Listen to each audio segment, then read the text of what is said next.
नमस्कार दोस्तों, चलिए क्लास 9 का मॉडल पेपर सेट विज्ञान का हम लोग सॉल्व करने वाले हैं। अगर आपको 40 में 40 नंबर लाना है तो जितना भी मॉडल पेपर सेट आया हुआ सबको आपको सॉल्व करना है। तो हम बहुत सारा मॉडल पेपर सेट को सॉल्व करवाए हैं, यानी आपको प्रैक्टिस करके जाना है। आपका 40 पूर्णांक होगा एग्जाम में और 1.5 घंटा समय दिया जाएगा। ठीक है, ये मॉडल पेपर जो सेट है वो सेट 1 है। इसके बाद सेट 2 भी हम लोग साइंस का देखेंगे। इससे पहले और एक सेट हम बताए थे आपका साइंस का, वो भी आप देख के जाइएगा।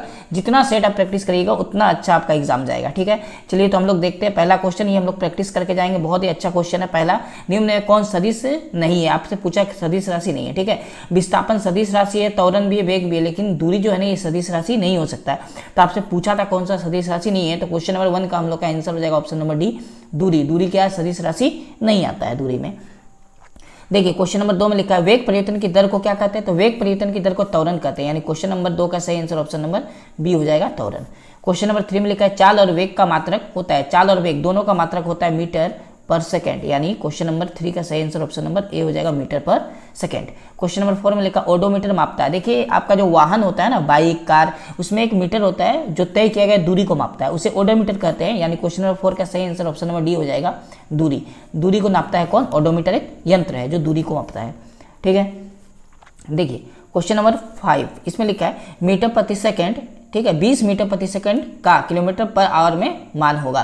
तो आपको कुछ नहीं करना है, जब कभी भी मीटर प्रति सेकंड में कोई भी आपका दिया रहे नंबर, इसको किलोमीटर प्रति घंटा में अगर बदलना हो तो जस्ट हम लोग 18/5 से मल्टीप्लाई कर देंगे। ठीक है, तो ये 5 चरे 20, 18 चरे 72, ये बन जाएगा किलोमीटर प्रति घंटा। आपको ये फॉर्मूला याद रखना है। किलोमीटर प्रति घंटा में कोई वैल्यू दिया हुआ है और आपसे मीटर प्रति सेकंड में पूछे तो किलोमीटर प्रति घंटा को मीटर प्रति सेकंड में बदलने के लिए 5/18 से हम लोग गुना करेंगे तो आंसर आ जाएगा। ठीक है, तो क्वेश्चन नंबर 5 का सही आंसर ऑप्शन नंबर बी हो जाएगा, 72 किलोमीटर पर आवर। ठीक है, क्वेश्चन नंबर 6, इसमें लिखा है एक कार की चाल 15 मीटर की दूरी तय करने में, जैसे ही आपको 15 मीटर की दूरी लिखा हुआ है तो हम लोग इसमें एस का मान लेंगे। एस क्या है? दूरी कहलाता है। फिजिक्स में जो डिस्टेंस होता है ना, वो सेपरेशन जिसको बोलते हैं, वो एस से रिप्रेजेंट किया जाता है। तो एस हो गया 15 मीटर।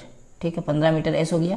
बोला दूरी तय करने में 18 किलोमीटर प्रति घंटा से 36 किलोमीटर प्रति घंटा हो जाता है, यानी 18 किलोमीटर से कितना किलोमीटर हो जाता है? 36 किलोमीटर प्रति घंटा। ठीक है, तो देखिए ये जो 18 किलोमीटर है ना, ये स्टार्टिंग है, इसको हम लोग यू मानते हैं। क्या मानते हैं? यू। ठीक है, तो ये 18 किलोमीटर है और अभी बताए किलोमीटर प्रति घंटा को मीटर प्रति सेकंड में बदलने के लिए हम लोग 5/18 से क्या कर देंगे? गुना। 18 कट जाएगा तो ये हो जाएगा यू का मान 5 मीटर प्रति सेकेंड, और भी का मान निकालना हो जो 36 किलोमीटर प्रति घंटा दिया है, इसको मीटर प्रति सेकंड में बदलना पड़ेगा। तो ये 5/18 से गुना करेंगे, 18 दूनी कितना आएगा? 36, यानी 5 दूनी कितना आ जाएगा? 10 मीटर पर सेकेंड। ठीक है, यू भी का मान मिल गया। हम लोग क्यों इसको बदले? किलोमीटर प्रति घंटा को मीटर प्रति सेकंड में क्यों बदले? क्योंकि जो आपका दूरी दिया हुआ है ना एस, ये मीटर में दिया हुआ इसीलिए। ठीक है, 15 मीटर हो गया। आपसे त्वरण पूछा है, फॉर्मूला होता है 2as बराबर v² माइनस यू स्क्वायर। ये फॉर्मूला में आपको वैल्यू को बैठाना है। ठीक है, 2 हो गया गुना a हो गया गुना एस, एस कितना हो गया? 15। क्लियर है? यू भी कितना है? भी आपका है 10, 10 का स्क्वायर करेंगे तो 100, यू कितना है? 5, 5 का स्क्वायर करेंगे तो 25, यानी अगर इसको माइनस करेंगे तो कितना आएगा? 75। ठीक है, 75 आ गया। अब देखिए इसको अगर यहाँ हम लोग सॉल्व करते हैं तो ये 2a 15, यानी दोनों को गुना करेंगे 30 आएगा और इधर है 75, यानी a बराबर आपका कितना आ जाएगा? 75/15 दूनी 30। ठीक है, अब इसको भागा जब हम लोग लगाएंगे या काटेंगे इसको तो कटेगा और भागा करने पर आएगा 2.5। कितना आएगा? 2.5 भागा करने पर। ठीक है, तो हम लोग का आंसर भी आ जाएगा 2.5 मीटर प्रति सेकंड। ठीक है, स्क्वायर। तो अब देखिए 2.5 आपको ऑप्शन नंबर ए में दिख रहा होगा। तो क्वेश्चन नंबर जो 6 था ना, इसका कुछ हम लोग मैथ बनाएं और मैथ का फॉर्मूला हम फिर से यहाँ लिख दे रहे हैं ताकि आपको याद रहे। 2as बराबर v² माइनस यू स्क्वायर, इसी फॉर्मूला से आपको निकालना है। ठीक है, जो पहला स्पीड है इसको u बोलते हैं, जो बाद का स्पीड है इसको हम लोग v बोलते हैं, और तय किया गया जो दूरी होता है इसको s बोलते हैं। a का मतलब होता है त्वरण, a निकालना था। क्लियर है यहाँ तक? नेक्स्ट देखते हैं हम लोग क्वेश्चन नंबर 7 को। इसमें लिखा बल का ऐसे मात्रक, तो बल का ऐसे मात्रक क्या होता है? न्यूटन, जिसको n से रिप्रेजेंट करते हैं, यानी ऑप्शन नंबर सी इसका सही हो जाएगा आंसर, न्यूटन। ठीक है, चलिए नेक्स्ट देखते हैं क्वेश्चन नंबर 8 को।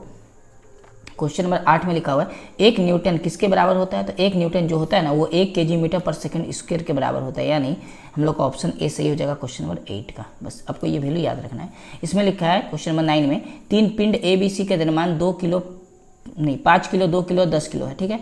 इनमें किसका जड़त्व सबसे कम है, तो सबसे कम वजन 2 किलो है, और 2 किलो किसको बता रहा, बी वाला को। 2 किलो किसको बता रहा, बी वाला को, यानी बी का जड़त्व सबसे कम है। जो सबसे कम वैल्यू होगा उसका जड़त्व सबसे कम होगा, और जिसका ज़्यादा वजन होगा उसका जड़त्व भी ज़्यादा होगा, यानी क्वेश्चन नंबर 9 का सही आंसर हो जाएगा ऑप्शन नंबर बी। बी का जड़त्व सबसे कम है, और सबसे अधिक जड़त्व किसका हो जाएगा, सी का, क्योंकि इसका 10 kg दिया हुआ है द्रव्यमान, ठीक है। चलिए तो हम लोग क्वेश्चन नंबर 10 को बनाते हैं। देखिए इसमें दिया 1 kg द्रव्यमान और 1 न्यूटन बल है, तो त्वरण यानी ए पूछा था। एक फॉर्मूला होता है ना, आपको पता होगा, F बराबर ma, जो न्यूटन की गति का दूसरा नियम होता है, ठीक है।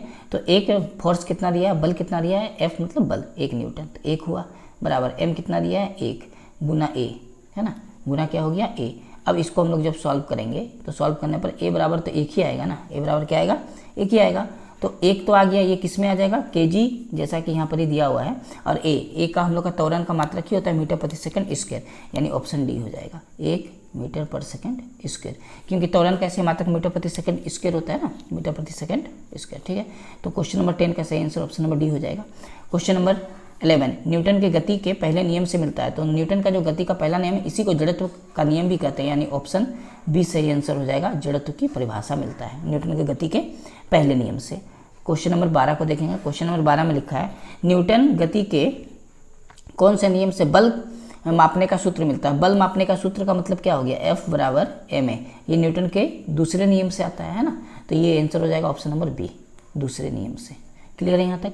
क्वेश्चन नंबर 13 जी का मान क्या होता है। देखिए जी 2 प्रकार का होता है, एक स्मॉल जी होता है और एक कैपिटल जी होता है, ठीक है। आपसे स्मॉल जी का मान पूछा है, तो स्मॉल जी का मान होता है 9.8, ठीक है, लेकिन इसके यूनिट पे आपको ध्यान देना है, यूनिट इसका होता है मीटर पर सेकंड स्क्वायर, ठीक है।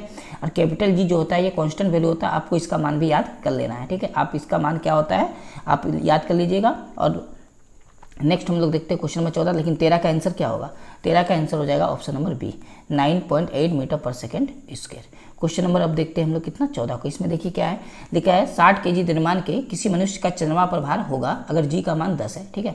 तो चंद्रमा पर आपको क्या निकालना है, वेट निकालना है। और हम लोग को पता है अच्छे से, पहले पृथ्वी पर तो उसका हम लोग भार निकाल लें, क्योंकि ये तो द्रव्यमान में दिया है ना, हम लोग को भार किस में निकालना पड़ता है, आपको kg न्यूटन में निकालना पड़ता है, न्यूटन में। तो हम लोग देखते ये 60 हो गया।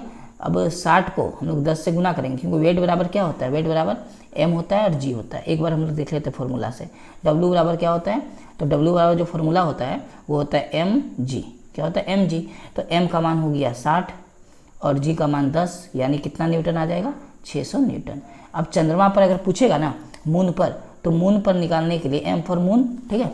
तो मून पर अगर भार निकालने बोलेगा तो जितना भी आएगा पृथ्वी पर उसको 1/6 से गुना करना पड़ता है, ये फिक्स है वैल्यू।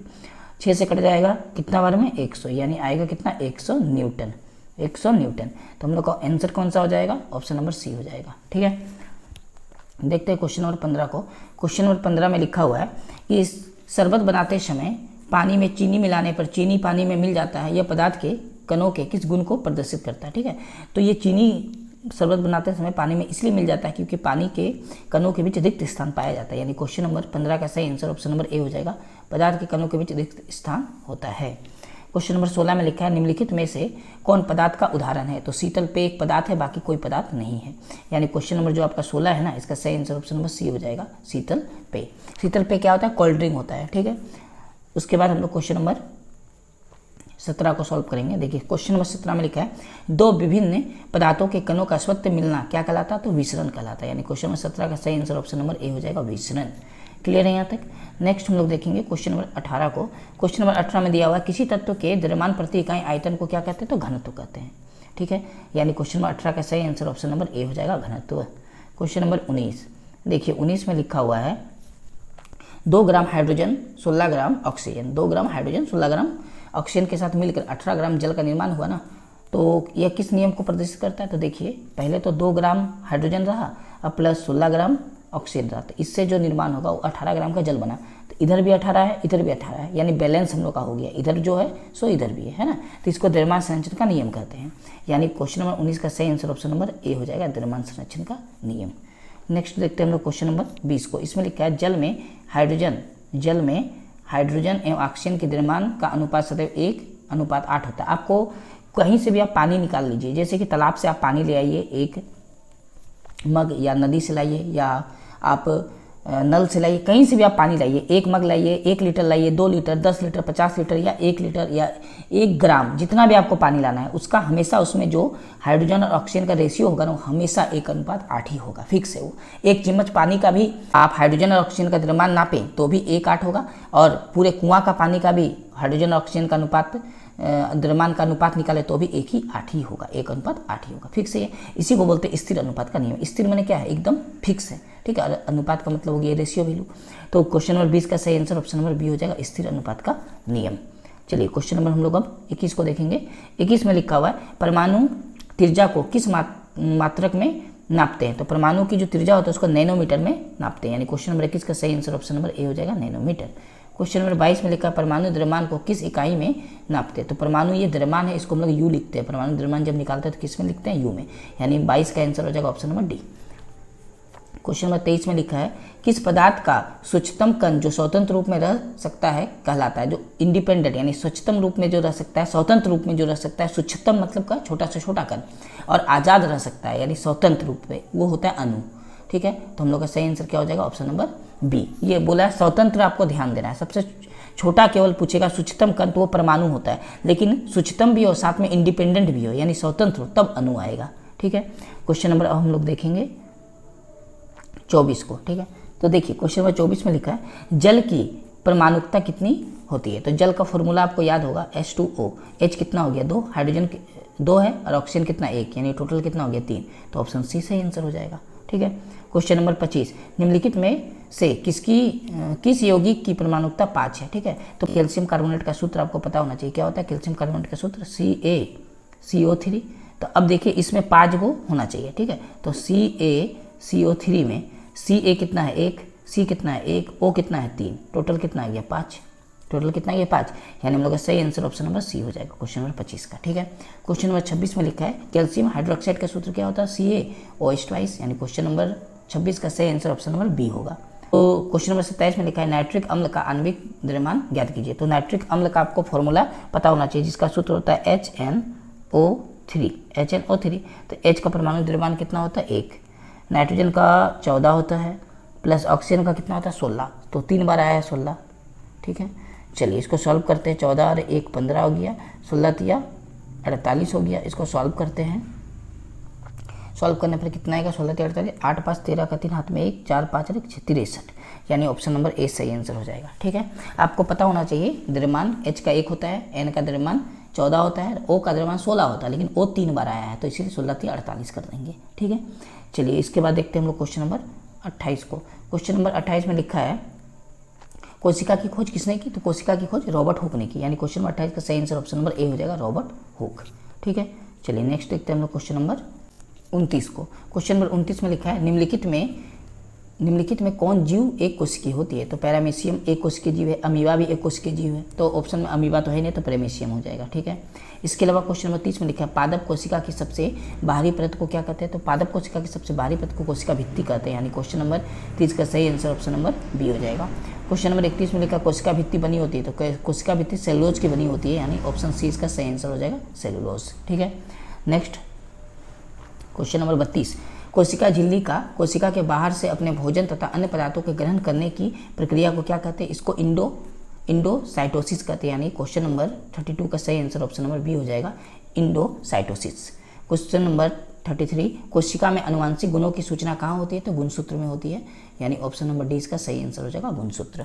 क्वेश्चन नंबर 34 में लिखा है लाइसोसोम कौन बनाता है, ठीक है। तो लाइसोसोम गाल्जी उपकरण बनाता है, यानी क्वेश्चन नंबर 34 का सही आंसर ऑप्शन नंबर डी हो जाएगा, गाल्जी उपकरण। क्लियर है यहाँ तक। जितना भी आपका ऑब्जेक्टिव सेट है ना, सबको आप बार बार देखिएगा, प्रैक्टिस करिएगा, तो आपका एग्जाम में अच्छा नंबर आएगा, ठीक है।